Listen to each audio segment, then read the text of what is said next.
Bodi to, kar si, ne to, kar okolica pričakuje od tebe. V oddaji Klepet ob kavi si to upamo. Hvaležno pozdravljeni, danes bomo govorili o pogumu v vsakdanjem življenju. In večina ljudi misli, da je pogumen človek, nekako takle naj bi izgledal, a ne? Z ali brez tiste zadaj še ogrinjala, a ne?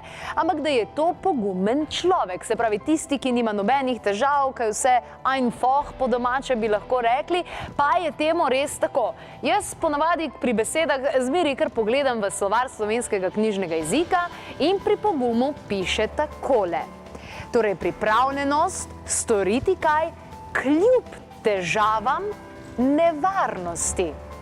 In o pogumu sem želela govoriti v naši oddaji Klepet ob kavi, zato da bi vam približali ravno to. In da bi vam približali dve slovenski zgodbi o pogumu. Gostili bomo Ivana in Ivana, policista in publicista. Ivan, policist, je tisti, katerega zgodbo ste zagotovo že slišali.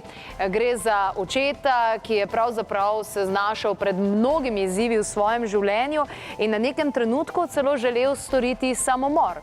Takrat je izbral dovolj poguma, da je ostal živ in da je izbral življenje. Danes je v naši družbi pa tudi Ivan Soče, publicist in avtor mnogih knjig, zdaj najnovejša je Moč vitamina D, ki jo imam danes tukaj tudi. In zanimivo, kako on v vsakdanjem življenju kaže svoj pogum, kajti nešteto je kritikov, nešteto je ljudi, ki jim ni najbolj po godu, da govori in širi resnico. Kaj pomeni pogum v vsakdanjem življenju? O tem bomo danes govorili. Lepo pozdravljena oba dva. Bravo. Jaz mislim, da je treba govoriti o pogumu. Kaj ne da? Seveda. Vsaka stvar je pogum in Ivan, glede na to, da se že nekaj časa poznava, pa že kar nekaj knjig je išlo v tem času, Ivan, tudi ti si izdal svojo knjigo o svoji zgodbi. Ja. In to, da javno govoriš o tem, da si bil v depresiji, da si skoraj storil samomor, mislim, to je pogum. Ja, je. In mislim, da je prav, da govorimo o tem, ker edino tako bomo svoje težave lahko rešili, če bomo pogumno zajadrali z našimi zgodbami med ljudi in da poiščemo rešitve med ljudmi. Ampak zanimivo je, nekje sem prebrala, da ljudje se bojijo življenja, ampak hkrati se bojijo tudi smrti. In kadar si na tem, da razmišljaš aktivno o tem, da bi naredil samomor, kateri strah potem prevlada ali kaj je bilo tisto, da te je spodbudilo, da nisi naredil samomora, da si ostal živ, da si izbral življenje? Zdaj, težko reči kaj, ampak najverjetneje ljubezen do mojih otrok me je pogumno naredilo, da moram svoje otroke spraviti do kruha, če rečem tako, se pravi, kot so bili še majhni in sem najverjetneje z neko pomočjo izbral življenje zaradi ljubezni do otrok in ljubezni do življenja, ker na koncu se mi je pa splačalo in sem zelo vesel, da sem izbral to pot. Kljub strahu. Ja, seveda, sej. To je tako, strah je vedno bil prisoten in v tistem ljubem in neljubem dogodku in potem je pač se zgodilo, da sem ostal živ. In zdaj, težko rečem, tiste noči, kaj se je dogajalo, ko sem želel si skrajšati moje, se pravi, vzeti moje življenje, ampak premagala je dejansko, tako sem rekel, jaz vedno pravim, ljubezen je premagala ta in strah in vse skupaj in pa, da sem potem lahko tudi še bolj pogumno zajadral v te vode, da sem naredil na sebi veliko in pomagal svojim otrokom, pa tudi še najverjetneje komu drugemu. No, že to, da si policist, moraš biti pogumen. Ja, je pogumno dejanje, in pogumne stvari se dogajajo, ampak to je nekako jaz zanj kot neko poslanstvo, da želim pomagati ljudem. Kako se pa vam zdi, oziroma midva se tikava tukaj, seveda. Ja, seveda. Kako se pa tebi zdi, recimo, pogum kot tak? Je to v Sloveniji rezervirano nekaj za tiste supermene v risankah, ali se zavedamo Slovenci, da smo pogumni oziroma da nismo pogumni, pa da bi lahko bili bolj? Mislim, da se apsolutno premalo pogovarjamo o pogumu. Pogum je zame osebno ena najpomembnejših lastnosti ljudi. In glede na to se zelo malo o tem pogovarjamo in običajno o pogumu govorimo o kakšnih pogumnih dejanjih, kako do nekoga reši iz zle reke ali pa kaj takega. V resnici to so neka junaška dela, ki so zelo redka in tako naprej. To, kar je Ivan govoril, je ta najpomembnejši pogum, pogum do življenja, pogum živeti. Čeprav se zavedaš tveganja, čeprav te je strah, ker pogum ni odsotnost strahu. Pogum je delovanje ob zavedanju strahu, ob zavedanju, da se ti nekaj neprijetnega, nezaželenega lahko zgodi. Ampak življenje brez poguma ni življenje. To je neka cona neke varnosti, ker dejansko živimo tako, kot nekdo drug od nas pričakuje, tako, kot smo navajeni in nikoli ne doživimo ničesar novega. Brez poguma ni avantur, ni novih doživetij, ni novih odkritij, ni novih znanj, ni iskrenosti, ni poštenosti, ni pravičnosti. Brez poguma smo preprosto mrtvi ljudje in o pogumu se premalo pogovarjamo o tem vsakdanjem življenju, da je treba biti pogumen povedati resnico, treba biti pogumen povedati, kaj komu gre.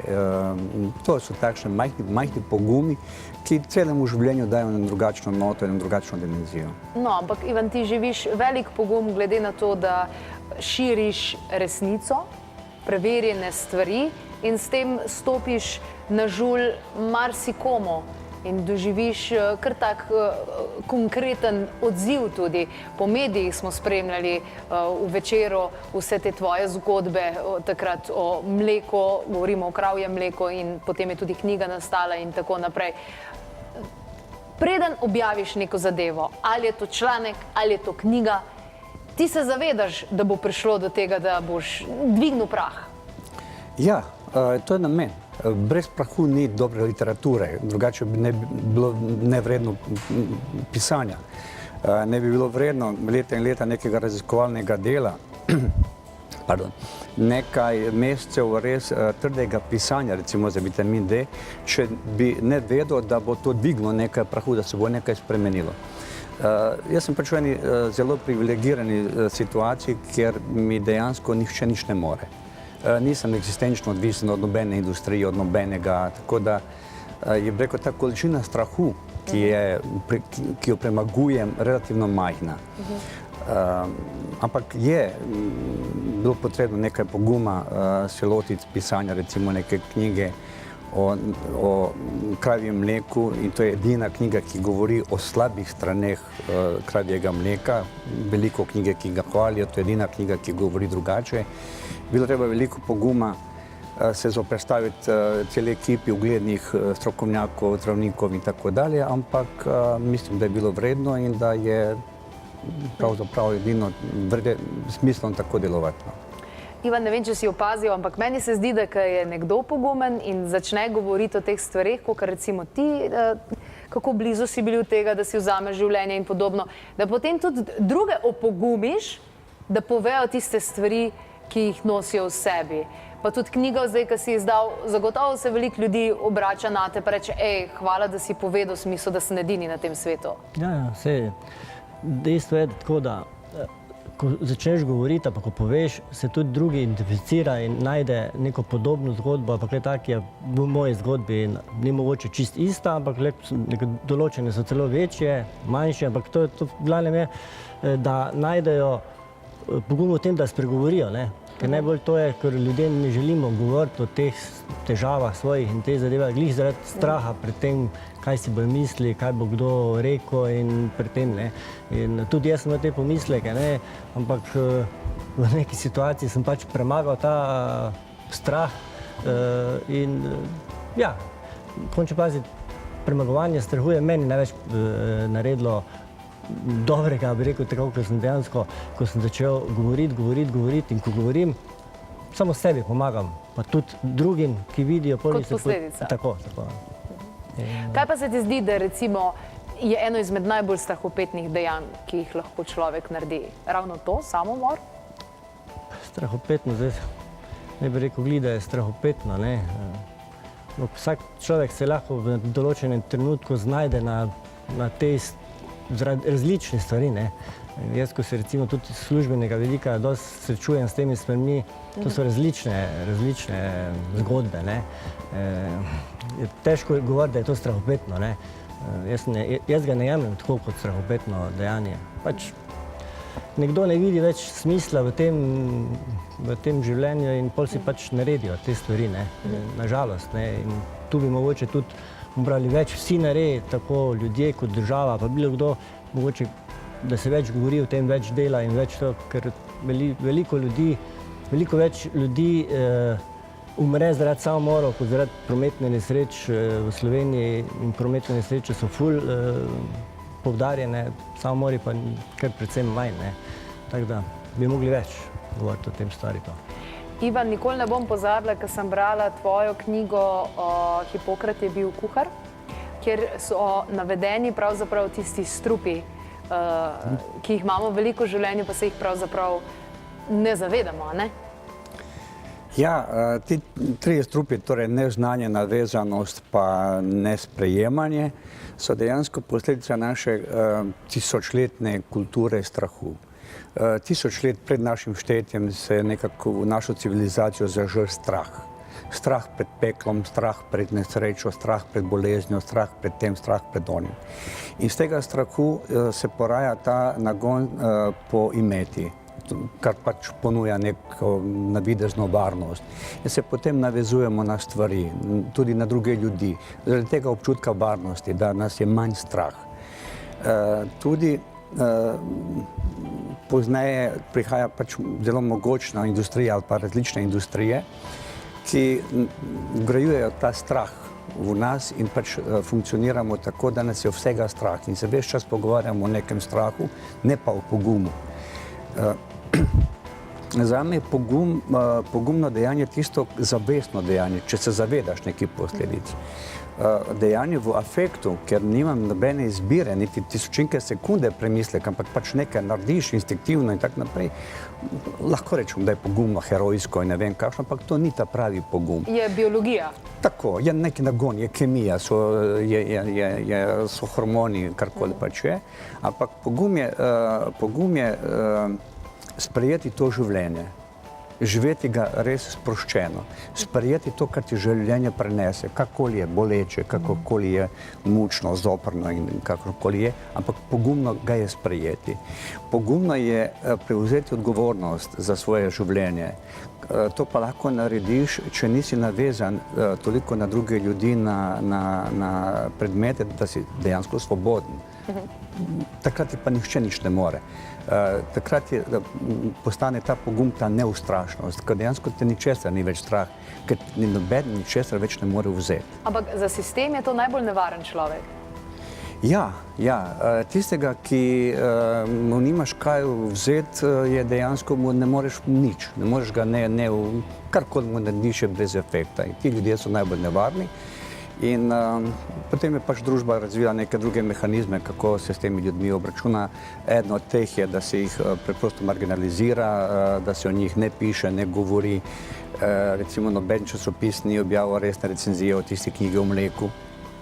Reklam o mleku, kravjem mleku je vsake 3 sekunde povsod. Tako da je to pač ta način, kako se industrija brani pred ljudmi, ki imajo pogum povedati nekaj drugega, kot ljudje želijo slišati. Ampak pogum je nekaj, kar izbereš, ne kar dobiš. Bi rekel, kar vzgojiš mogoče, Ivan? Ja, vse pogumni smo ljudje vsi, ne? Ampak glih zaradi teh strahov, ki nam jih cepljajo že od majhnih nog na različne načine, ne, ali to skozi staršev, skozi sistem šole, skozi delo in vse te stvari. Ta strah, so vsake pogumno, ne, in vsakdo bi želel narediti marsikaj, ampak glih zaradi teh strahov, ne, ker na vsakem koncu je neka nevarnost. Ja, tako ne. Ampak kar sem ugotovila je, da ljudje sami sebe ne identificirajo kot pogumne. In zanimivo, zastavili smo na minulem sejmu tudi vprašanje ljudem. Poslušajte dobro odgovore. Vprašanje je bilo, kaj je bila najbolj pogumna stvar, ki ste jo naredili v življenju? Dajmo pogled odgovore. Pogumni smo. Mogoče včasih malo premalo strani, pa premalo se cenimo. Mi smo zelo pogumni. Ja, Slovenci so zagotovo pogumen narod, pač v nekih določenih trenutkih, v nekih določenih obdobjih. In sem veteranka in sem se javila sama 91. leta za pomoč v vojni in tako naprej in so me potem vključili. No, smo ali nismo pogumni? To je sedaj vprašanje. Jaz sem globoko prepričan, da nismo.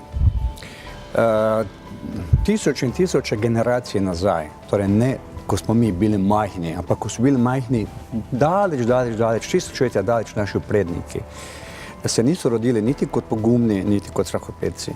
Ampak predvsem cerkev in vse religije na tem svetu vcepijo v vsakega otroka strah. In smo vzgojeni v strahu in nas je neskončno vsega strah. Zato so pogumni ljudje zelo redki.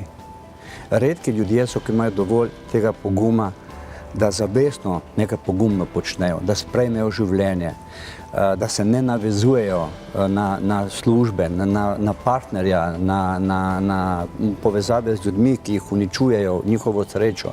Zelo malo pogumnih ljudi, ki se drznejo potovati, tako kot si ti zdaj šla po celem svetu. Zelo malo drznih ljudi, ki si upajo zamenjati partnerja. Zelo malo drznih ljudi, ki si upajo zamenjati službo. Zelo malo drznih ljudi, ki upajo v kamero ali v časopisu pismo bralcev napisati nekakšna pisma, jezna pisma.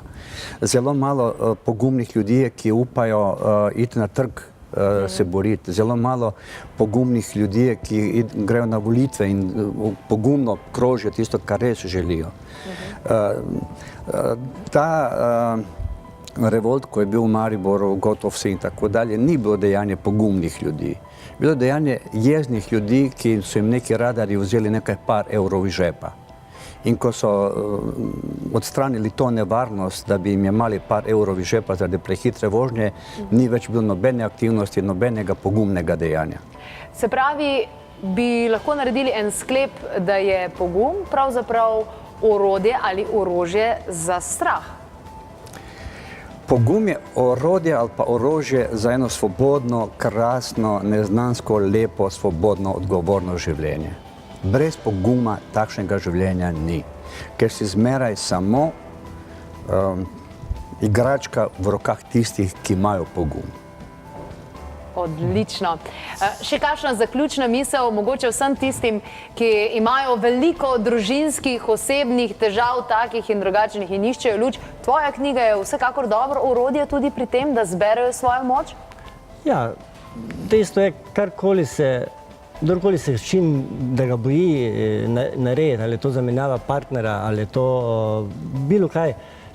Če se ne počuti dobro, veselo, srečno v nekem, mora nekaj narediti. In ne se bati, narediti, ker potem za tem strahom prije vedno nekaj lepega, boljšega. In osvoboditev. Aktiven biti, no, pa delati, biti pogumen, no. Aktiven. Odlično. Najlepša hvala obema.